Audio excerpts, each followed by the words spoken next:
اعوذ بالله من الشیطان الرجیم. بسم الله الرحمن الرحیم.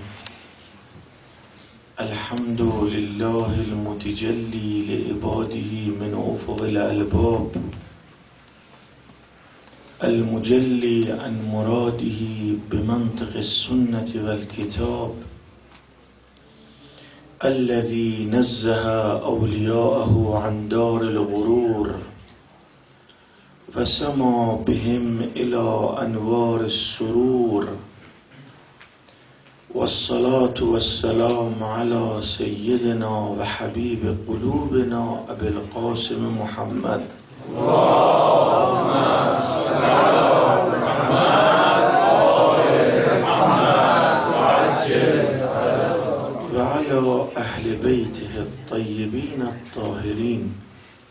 گاهی وقتا شیطان کسی رو قصد می کند که محبت و مودت اهل بیت تو قلب اون هست، اونقدر القای شبهه می کند، که شخص ملحد میشه، از جاده خارج میشه. خیلی ها داشتیم تو تاریخ، خیلی ها بودن محبتشونو به اهل بیت نشان دادن. شبای قبلم نمونه براتون مثال زدم و گفتم هم شعر گفتن، هم اخلاصشون خودشون رو بیان کردن، اما بعد عاقبت به خیر نشدن، مورد لعن امام زمان واقع شدن. شیطان چجور القاء شبهه میکنه؟ اگه فدک حق بود چرا امیرالمومنین پس نداد؟ وقتی به خلافت رسید تمام اختیارات رو داشت. بعد آل الله اومدن برای گریه، فاطمه شب و روز گریه میکرد. یعنی چه؟ مگه با گریه کار پیش میره؟ تمام این شبهات رو مطرح میکنن و جوان چون خامه و فکر میکنه اینا راست میگن، لذا درش اثر میکنه، اون اخلاص و محبت از بین میره، دیگه نمیتونه گریه کنه، نمیتونه اظهار محبت کنه. شیطان به هدفش رسیده. اگر به روایات رجوع کنید، احادیث اهل بیت، میبینید که اهل بیت همیشه از ما خواستن که ما عزاداری رو زنده نگاه داریم. چرا؟ امام موسی بن جعفر وصیت میکنه به امام رضا، امام باقر وصیت میکنه به امام صادق که در منا 10 سال برای من عزاداری بپا کن. امام صادق سوال میکنه آیا شما جمع میشید گریه میکنید؟ امام باقر میفرماد خانواده رو جمع کنه، خودش گریه کنه، خانواده‌ش هم گریه کنه، عظم الله اجورکم بگن، به هم تسلیت بگن. عجیبه. بعد غیر از این پاداش این عمل رو هیچ عمل مستحبی نداره. قبلا هم خدمتتون ذکر کردم. مثلا انسان گناه زیاد میکنه دیگه، شیطان دیگه، هیچ کس نمیتونه ادعا کنه گناه نمیکنم، ولی خب انقدر باید گریه کنه، ناله کنه. اما خدا یه بابی رو باز گذاشته خیلی وسیع، باب اهل بیت. همون فرمایشی که فرمود قل لا اسألكم علیه اجرا الا المودة فی القربى.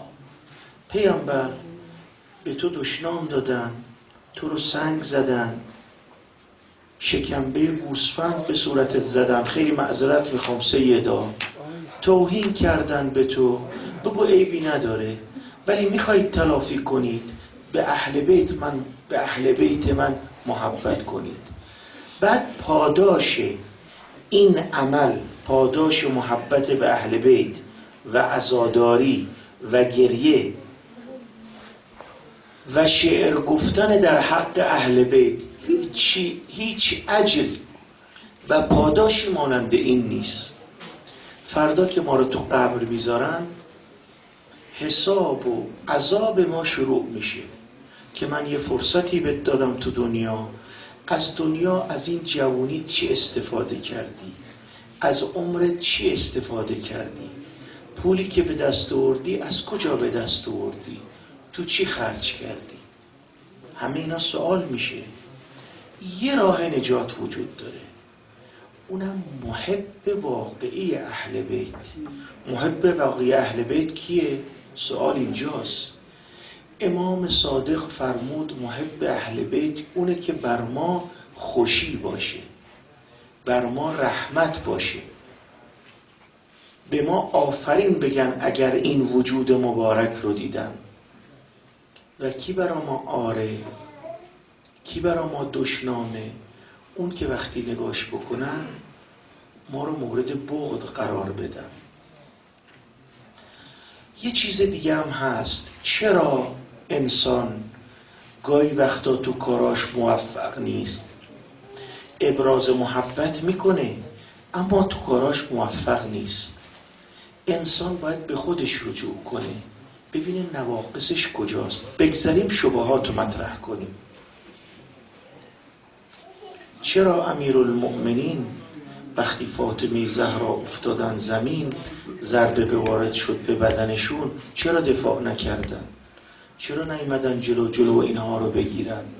یک، آلوسی سنی نقل میکنند به این که وقتی فاطمه زهرا به زمین افتاد، امیرالمؤمنین خودش رو به دومی رسوند، گریبانش رو گرفت، ضربه محکمی به دماغش و گردنش زد. نشان میده از این حدیث آلوسی اینه که با اون حدیث شیخ مفید که فرمود فاطمه زهرا تو حیات بود وقتی اینا هجوم بردن، به طوری که فرصت نکرد، فقط در رو بست، خودش رو انداخت بودن که قوم نتونن وارد خونه بشن و امیرالمؤمنین رو به قتل برسونن. چرا میگم قتل؟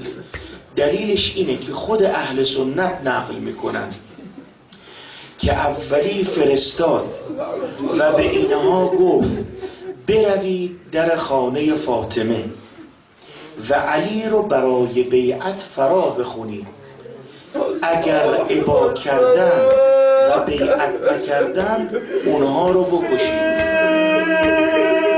نکته دوم که قابل تأمله اینه، اون چی که در اخبار وجود داره، امیرالمؤمنین در خانه با عده کمی در خانه بوده.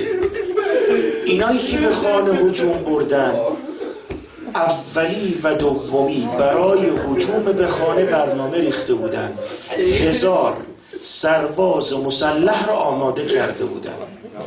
بنابر منابع تاریخ 400 نفر رو مأمور کرده بودن که از شهر محافظت کنن تا مردم شورش نکنن.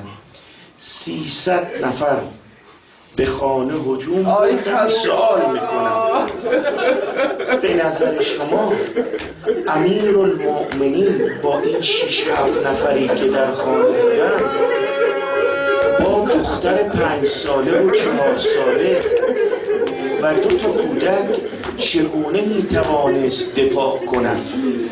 اولا امیرالمؤمنین دفاع کردند، ثانیاً عده اونها زیاد بود و فاطمه زهرا خودشو فدای امیرالمؤمنین کرد، ثالثاً تمام یارای پیامبر به امیرالمؤمنین پشت کردند. هیچ کدام نه امیرالمؤمنین رو نه فاطمه زهرا رو یاری ندادن. دلیل این ادعا، پیامبر قبل از این که فوت کند 1 هفته قبل معاذ ابن جبل میخواست از مدینه خارج بشه. بهش گفت معاذ تو از مدینه خارج میشوی اما وقتی برگشتی من دیگه نیستم. فدک رو که پیامبر اکرم به فاطمه زهرا داد، این شاهد بود معاذ ابن جبل. ببینید مظلومیت امیرالمؤمنین رو، ببینید اینایی که شبهه میکنن. فاطمه زهرا یه هدف الهی داشت، بزرگ داشت. هدفش این بود که این دو نفر رو معرفی کنه. لذا به علی ابن ابی طالب فرمود یا علی معاذ برگشته، اون روزی که پیامبر فدک رو به من داد این تو میدون بود، تو مسجد بود، بریم در خانش بگیم بیاد شهادت بده پیش خلیفه اول. دوستان وقتی ولا رفت، نور رفت، معرفت رفت، میشه معاذ بن جبل. گفت علی جان در رو میزنی به معاذ بن جبل بگو فاطمه آمده پشت در رو زد. معاذ در رو باز کرد، گفت معاذ این فاطمه دختر رسول خداست، این دختری که برای نماز مسجد نیامد، مسجد خانش، امروز برای اینکه حق رو بیان کنه آمده پشت در خانه. گفت چی میخواد؟ بهش گفت که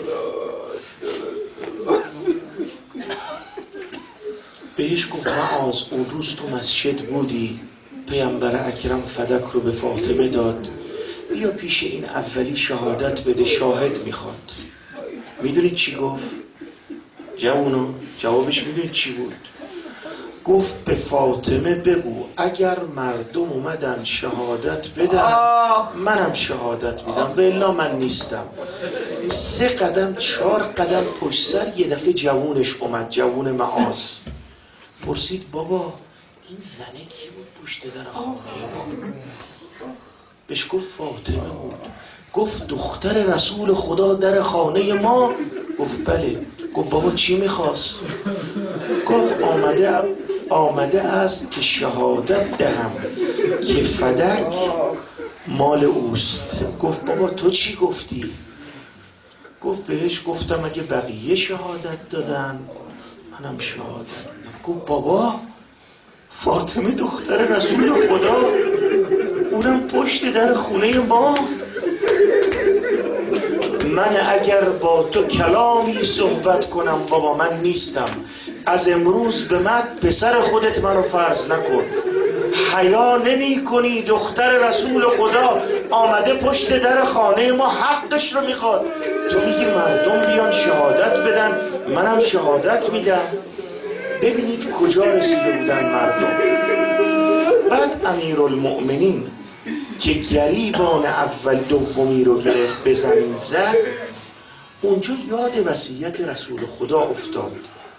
رسول خدا فرموده بود یا علی اگر 10 نفر با تو ایستادن بجنگ و الا اگر کمتر از 10 نفر بودن در خانه بنشین و قرآن رو جمع کن. هدفشون این بود بیان پشت درگیری ایجاد بشه، فاطمه زهرا که از دنیا رفت قضیه رو بندازن به گردن علی ابن ابی طالب، مثل قضیه عمار رو اینقدر شمشیر به بدنش زدن، بعد آخرش انداختنش به گردن علی ابن ابی طالب. گفتن علی کرد چون علی اون رو جلو شمشیرای ما انداخت. فاطمه زهرا با اون تدبیر با اون حکمت آمد که نقشه اینها رو از بین ببره. امر دیگری که مورد شبهه است و مطرح میشه، چرا امیرالمؤمنین بعد از اینکه به خلافت رسید اگر فدک واقعا مال فاطمه زهرا بود چرا پسش نداد؟ چرا بهش نداد؟ چرا فدک رو بر نگرداند بر فاطمه زهرا؟ اولا این رو بدونید اولی و دومی و سومی کار خودشونو کرده بودن، مردم محض تبعیت از اونا میکردن. این صلات تراویح که جماعت خونده میشد شبای ماه مبارک رمضان، این بدعت بود. ما نماز مستحبی جماعت نداریم. لذا امیرالمؤمنین امام حسن رو فرستاد، بهش گفت برو بهشون بگو این نماز بدعت است، جماعت نخوانید. اگه کسی میخواد نماز مستحبی بخواند خودش بخونه، میدونی چی جواب دادن؟ میدونی چی به امیرالمؤمنین گفتن؟ به نمازشون ادامه دادن و گفتن خلیفه دوم بر ما اون رو تشریع کرده، به ما این رو ایجاد کرده و ما از او تبعیت میکنیم، از تو تبعیت نمیکنیم. اینجوری بوده وضعیت. و این که امیرالمؤمنین اگر فدک رو برمیگرداند، اینا ماده تاریخ میکردن، میگفتن دیدید امیرالمؤمنین برا مال و منال اومد، دیدید حالا که رسید به ریاست اول فدک رو برگرداند، مهر بطلان گذاشت بر دهانشون، اموال مردم رو همه رو گرفت برگردوند، اما از مال اهل بیت هیچ چیز رو برنگردوند و بهانه رو از دشمن اونها از دشمن گرفت. امیرالمؤمنین که دنبال دنیا نبود. شما فکر میکنید قضیه فدک قضیه مال و منال؟ نه. فاطمه زهرا اومد جلو، بعد امیرالمؤمنین هم اومد جلو، میخواست بفهماند به مردم آقایون مسلمونا اینا تظاهر به اسلام میکنن، مسلمان نیستن. میدونید چرا؟ قرآن کریم فاطمه زهرا رو معرفی کرده. علی ابن ابی طالب اومد به خلیفه اول و دوم گفت شما فاطمه رو میشناسید؟ میدانید که آیه قرآن، آیه تطهیر در حق او نازل شده؟ انما یرید الله لیذهب عنکم الرجس اهل البیت و یطهرکم تطهیرا. در حق فاطمه نازل شد؟ گفت بله. گفت فلانی خلیفه اول اگر یک کسی آمد گفت فاطمه فلان کار رو کرده، فلان منکر رو مرتکب شده، تو قبول میکنی؟ گفت بله. حد جاری میکنم. بهش گفت که تو شهادت خدا رو در مورد شهادت فاطمه خداوند متعال رو در حق فاطمه زهرا قبول نمی کنی؟ خداوند متعال فاطمه زهرا را از هر گونه پلیدی دور نگاه داشته، گفته که این پاک است، هیچ گونه لرزشی نداره. بعد تو آمدی فاطمه زهرا رو از فدک منع میکنی. چرا امیرالمؤمنین این رو گفته؟ چرا فاطمه زهرا رفته درخواست فدک کرده؟ چون میخواسته اینها رو به مردم معرفی کند. اگر این وقایع نبود و شجاعت و شهامت فاطمه نبود، مردم من و شما نبودیم. اونقدر ضعیف شد. اجازه بدید مطالب رو بگم چون مطالب زیاده.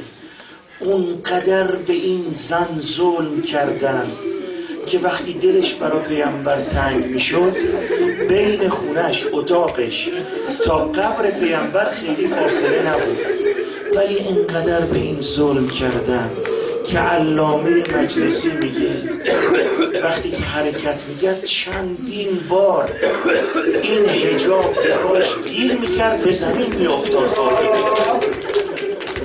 آنقدر اینا بهش ظلم کردن. یه دختر 18 ساله مگه چقدر توانایی داره؟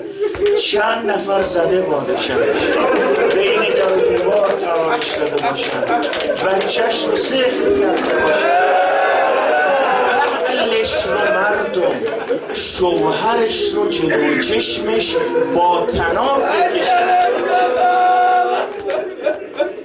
لذا فاطمه آرزوی مرگ میکرد. آمد مسجد، حرکت که میکرد روایت گفت انگار پیامبر اکرم حرکت میکرد. مشیتها، حرکتش که مشیت رسول الله، مثل حرکت رسول خدا بود.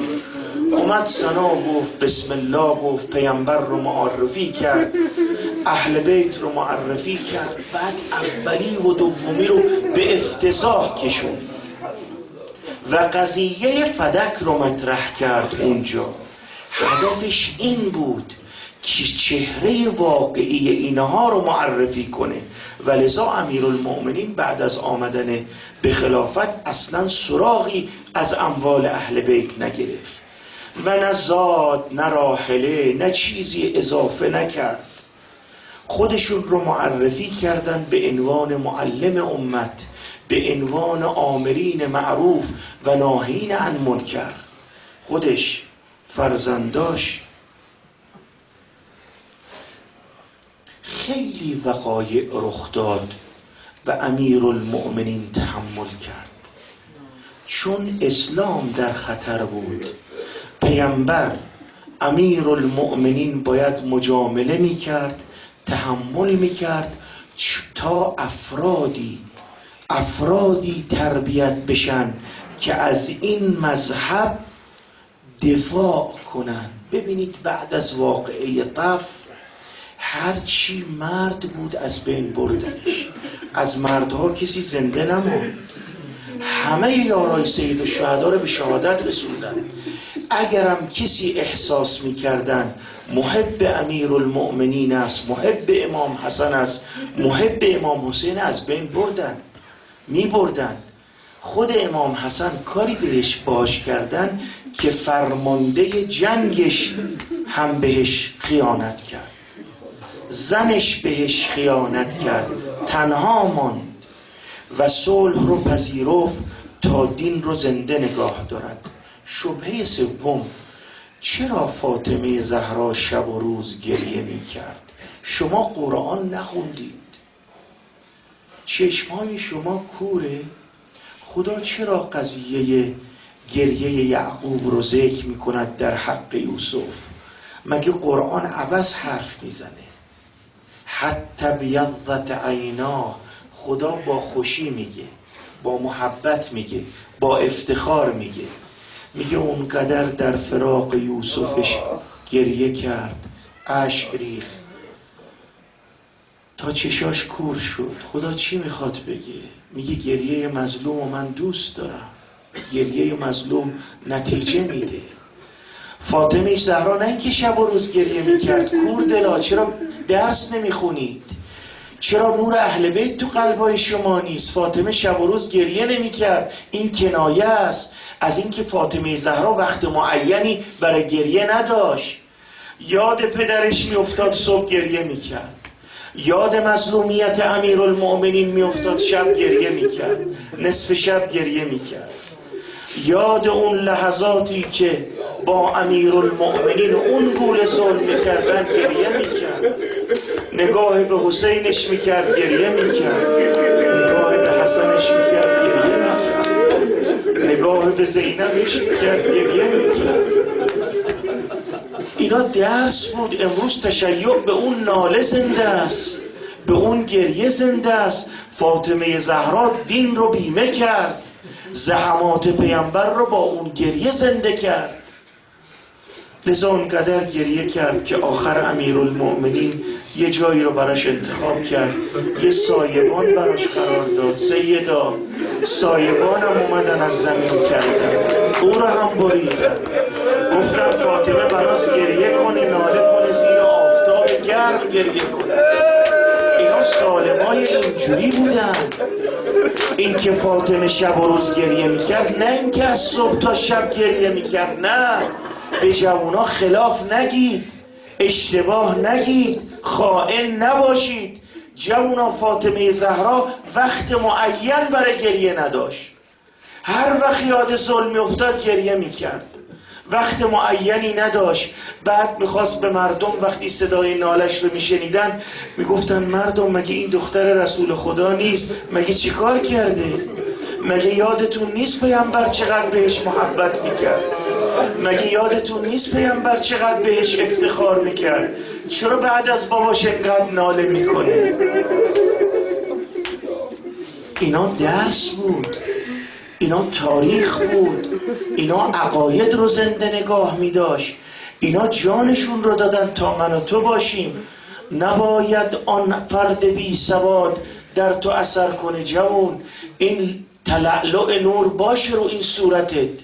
این زهرایی بودن و حسینی بودن تو رو دنیا و آخرت خوشبخت میکنه.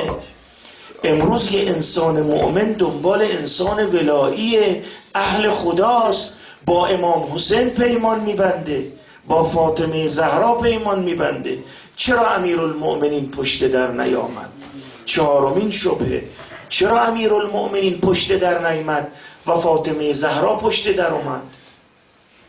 واجب است برای همه وقتی جان امام در خطر بیفته جان رو فدای امام کنند. امام معصوم در همه امور مقدم است. اگر همه ما جانمون برود امام معصوم زنده بماند، باید همه جانمون رو بدیم. بعد به من بگید کی مثل ما فاطمه زهرا عارف به امامش؟ امام فاطمه زهرا، علی گفت علی بنشین، تو امامی، زعیمی، تو ذخیره خدایی، تو دین خدا دست توست، منم بنده و عمه تو هم، بذار من جانم رو فدا کنم، بذار من روی جسد من رد بشه بیان به تو برسم. لذا روایات داره خودش رو انداخت روی در، بین در و دیوار حائل کرد که از امام زمانش، از امام معصومش دفاع کنه. بگید ببینم اگر کسی بخواد از امام زمانش، از امام معصومش دفاع کند بد است؟ این نقصه یا این نشون میده این معرفتش بالاست، آگاهیش بالاست، قرب به خدای زیاده. ثانیاً من مات ولم یعرف امام زمانهی مات میتتون جاهلیه، کسی که از دنیا برود و امام زمانش رو نشناسد از دنیا رفته مثل مرگ جاهلیت. بگید ببینم عارف به امام زمانش فاطمه نبوده؟ امام زمانش رو کاملا میشناخت، باید از امام زمانش دفاع کند. چجوری باید از امام زمان دفاع کرد؟ چجوری باید امام زمان رو حفظ کرد؟ امام زمانش رو انسان خودش رو جلو امام زمان قرار میدهد تا تیر به او برخورد کند. این اصحاب راستین امام حسین روز عاشورا وقتی امام حسین وایسد نماز بخواند، مگه نخوندید مقاتل رو که چه آدمایی وایسدن گفتن آقا جان جانم فدایت. وقتی امام نمازش تموم شد اینا تیرباران شده بودن، رو زمین افتادن، چون عارف به امامشون بودن، امامشون رو می شناختن. بلند شد گفت اگر 1000 بار مرا بکشند زنده کنن، آقا جان من جانم رو فدایت می کنم. اگر 70 بار مرا بسوزانند، منتشر کنند اون چیزی که از جثه من بماند، بعد دوباره زنده بشم، یا حسین من از تو دست بر نمی دارم. اون شب عاشورا لهم دویون کدوی نعل، شب آخر امام حسین بهشون گفت روز آخرت. اون شب صدای زوزه مانند زنبور تعبیر میکند به خدا پناه بردن. صبح عاشورا خوشحال بودن، از همدیگر سبقت میگرفتن. فاطمه زهرا امام زمانش رو شناخت و از او دفاع میکند. سومین موطن، فاطمه زهرا به علی ابن ابی طالب گفت یا علی من میرم پشت در، اینا وصایای رسول خدا رو شنیده بودن. فاطمه بضعة منی روحی التي بین جنبی، همه این سفارش ها رو شنیدن، بذار من برم بهشون بگم فاطمه پشت دره. میدید ملعون دومی چی گفت؟ بهش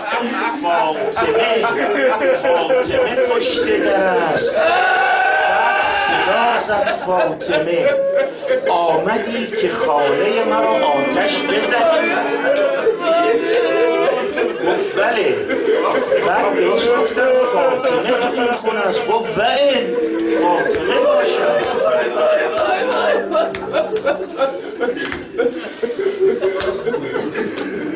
پنجمین مورد که چرا فاطمه زهرا پشت در آمد و دفاع کرد.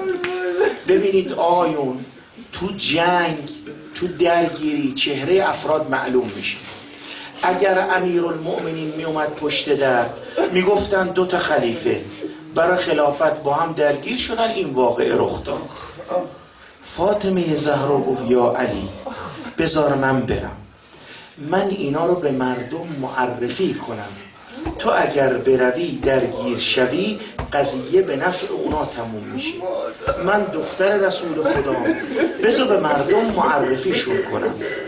آمد پشت در تا ماهیت اینا رو معرفی کنه، اینا رو به مردم بشناساند که مردم شما که پشت در، اینهایی که پشت در آمدن حتی به دخت رسول خدا که با رسول خدا بوده است اینا رحم نکردن.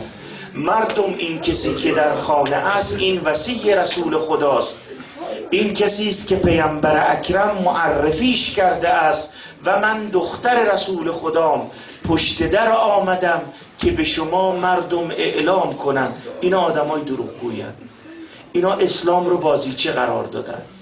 فاطمه زهرا پشت در آمد تا این رو برساند. مورد دیگر، فاطمه زهرا وجودش وجود پیامبر بود. اگر کسی صدای فاطمه را میشنید انگار صدای پیامبر را شنیده. اگر امیرالمؤمنین پشت در می آمد قضیه رو به نفع خودشون تموم می کردن، درگیری دو خلیفه رو بوق می کردن. اما فاطمه که پشت در آمد دلیلش اینه، وقتی آمد پشت در وجود مقدس پیامبر اکرم متجلی شد. لذا عده‌ای برگشتن تا دیدن فاطمه آمد، گفت این وجود مبارک وجود مقدس رسول اعظم است، ما به این خانه هجوم نمیبریم. لذا یه عده‌ای برگشتن. حضور فاطمه حضور رسول اکرم صلی الله علیه و آله و سلم.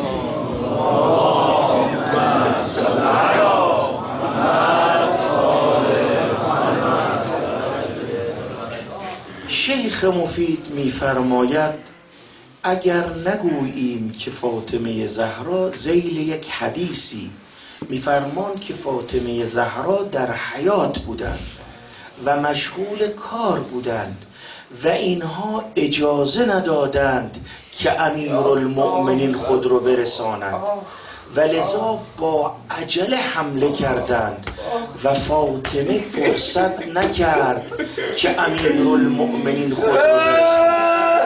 یک جمله سادات از شما معذرت میخوام. بعد ذیل این بعض مورخین می نویسند این فاطمه که پشت در رفت چون خمار به سرش نبود،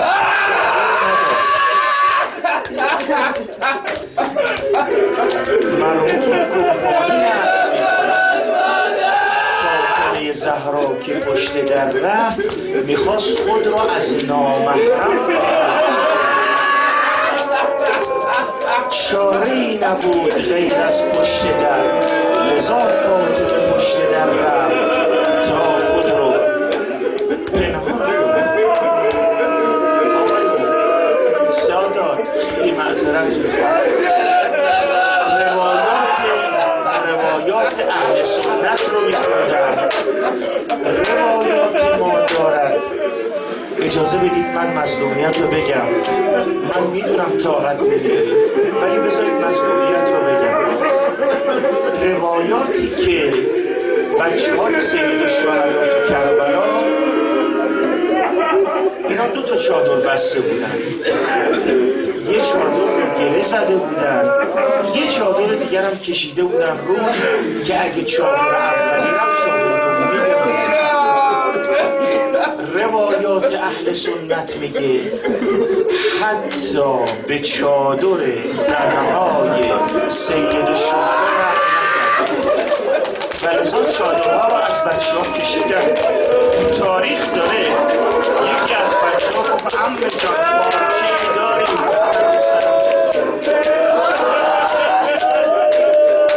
شما فکر میکنید این نسل